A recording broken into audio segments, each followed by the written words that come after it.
We are the Gujarat Technological University. Since its inception over a decade ago, GTU has been empowering young and curating minds to realize their true potential. Over 4 lakh inspired students are enrolled with one of the premier academic universities in India. With more than 450 affiliated colleges in its fold operating across 5 zones of the state, GTU, the International Innovative University, your place to move forward.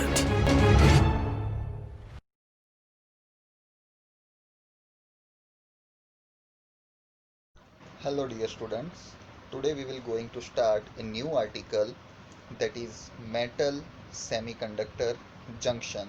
So as we know that as per the electronic properties of metal and semiconductor, we can distinguish these two kind of materials by their energy band gap, their position of valence band as well as conduction bands. So when you bought in contact these two kind of materials, means a conductor and a semiconductor, so what are the possible contacts available?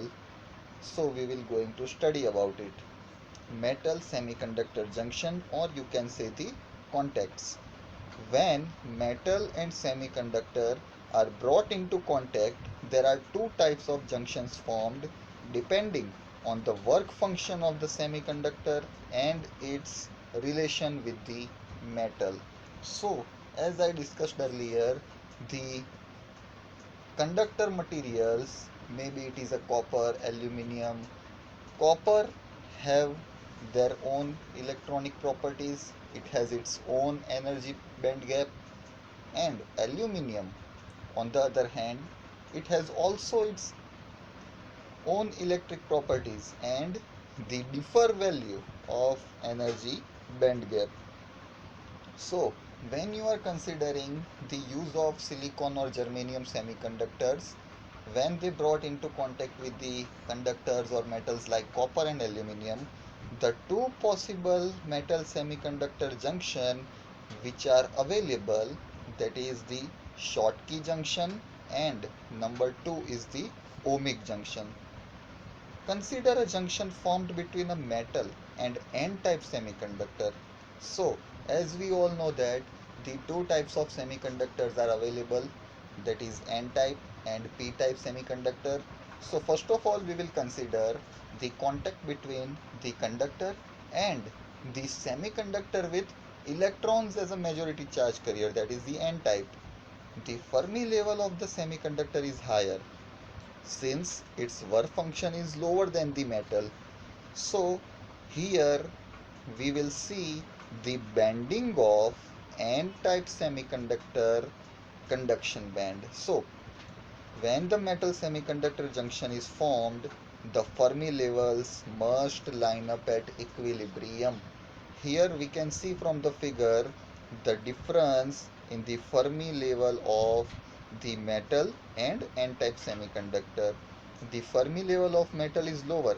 However, the work function of the metal is higher. But here, as you can see from the figure, the Fermi level is lower compared to the n-type semiconductor because it has the higher charge carrier concentration of electrons in its conduction band. So this is the before contact situation. When we will bring this metal and n-type semiconductor into contact, see what happens. There are electrons in the conduction level of semiconductor which can move to the empty energy states above the Fermi level of the metal. So here as you can see, the black points which are marked as electrons can easily travel to the conduction band of the metal above the Fermi energy. This is one of the possibility. So when electron will leave the conduction band of the semiconductor, there will be a positive charge as mentioned over here on the semiconductor side, and due to the excess electrons a negative charge on the metal side. So this is the metal n-type semiconductor phenomenon where positive charges are traveling through the n-type semiconductor and negative charges of electrons are traveling or approaching through the metal type. When a contact is formed between a metal and semiconductor, due to the low charge density on the semiconductor side, typically the value is 10 to the power 17 per centimeter cube, the electrons are removed not only from the surface but also from a certain depth within the semiconductor. So now in the next figure you will see that the conduction band of the semiconductor is slightly bent and now it is in the contact with the Fermi level of the metal, and hence now it is in the equilibrium. So this leads to the formation of a depletion region in the semiconductor, not in the metal. Remember, the depletion region is now arised into the semiconductor. Thus, when a Schottky junction is formed, this particular contact of metal and n-type semiconductor is known as Schottky junction or Schottky contact is formed between the metal and n-type semiconductor. The Fermi level lines up and also a positive potential is formed on the semiconductor side. This WD is representing the depletion width over which the transfer of holes and electrons have been carried out. Because the depletion region extends within a certain depth in the semiconductor only, there is bending of energy bands on the semiconductor side, not on the metal side. Here, the bending of valence band as well as conduction band can be seen from this figure.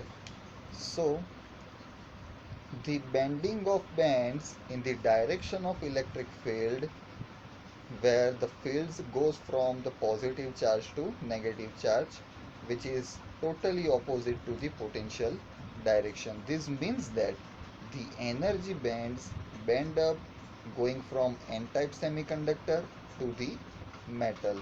Moreover, the Fermi levels line up and there is a certain region in the semiconductor which is denoted by capital W where the bands are bending.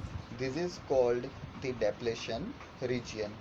Initially, when the junction is formed, electrons move to the metal to create the depletion region. The contact potential thus formed prevents further motion of electrons to the metal. This is very much important. When the Schottky junction is formed, the electrons of the semiconductor are gently traveled towards the metal to create the depletion region and the contact potential has been formed. And after the limited transformation or when the depletion width is already generated inside the semiconductor, after that there is no probability for an electron of semiconductor to travel towards the metal. So this is also helpful to remain to maintain the performance of the n-type semiconductor. There is also a barrier for electrons to move from metal to semiconductor, and this is called the Schottky barrier, which was denoted by phi b. Here you can see it has been denoted as phi b, which is a Schottky barrier. The electrons once came inside the metal. Now it has no probability to return back into the semiconductor's conduction band. So these are some important parameters of Schottky junction. The Schottky junction can be biased by application of external potential. Again, two types of biasing as we have studied earlier, that is forward bias and reverse bias. In the forward bias, metal is connected to the positive terminal and n-type semiconductor is connected to negative terminal. Corollary to that, reverse bias, in which metal is connected to negative terminal and n-type semiconductor is connected to the positive terminal. So with these two types of biasing, forward bias and reverse bias, we can apply the external potential. A Schottky junction is formed when the semiconductor has lower work function than the metal. But what about the reverse phenomenon?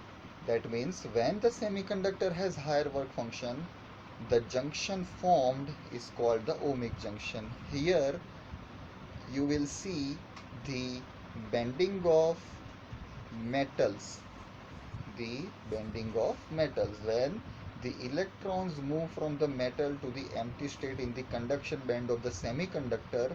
So earlier in the Schottky junction we have the depletion region. Here in the ohmic junction we have the accumulation region, as can be seen from the energy band diagram of the junction in the equilibrium.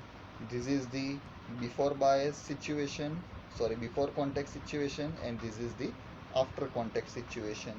So again the metal bends are as it is, conduction band is bending towards the metal side on the semiconductor side.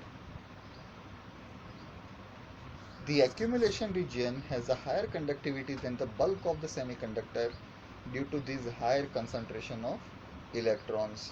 Thus, ohmic junction behaves as a resistor conducting in both forward and reverse bias, similar to the Schottky junction. The resistivity is determined by the bulk resistivity of the semiconductor. One of the interesting applications of ohmic junction is in thermoelectric devices, which means the electric heater or the induction cooktop. These devices are known as thermoelectric devices, where a small volume can be cooled or heated by means of direct currents. So these are the applications of the combination of metal and semiconductor. For ohmic junction, depending on the direction of the current flow, that is forward or reverse bias, heat can be generated or absorbed. This is the well-known Peltier effect and is applicable to junctions between any two dissimilar materials. So, number 1 and number 2 are the different phenomenon where, as you can see, the direction of current, this is the forward bias, this is the reverse bias. In the forward bias condition, the heat is absorbed inside the material, and in the another case heat is generated. So the first figure, that is figure A construction can be used to absorption of heat, that means for cooling down, and figure number B can be utilized to generate the heat, means to improve the temperature. There are different metals that form ohmic contacts with semiconductor. If you are considering the n-type material or p-type material, we have, so here between n-type and p-type semiconductor, what are the different contacts, that means particularly ohmic contacts are available. The chart is given.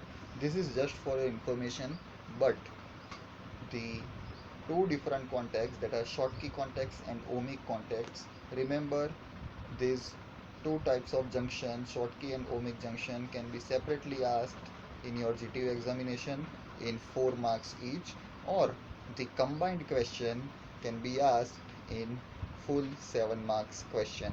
So be prepared, and thanks for visiting this lecture.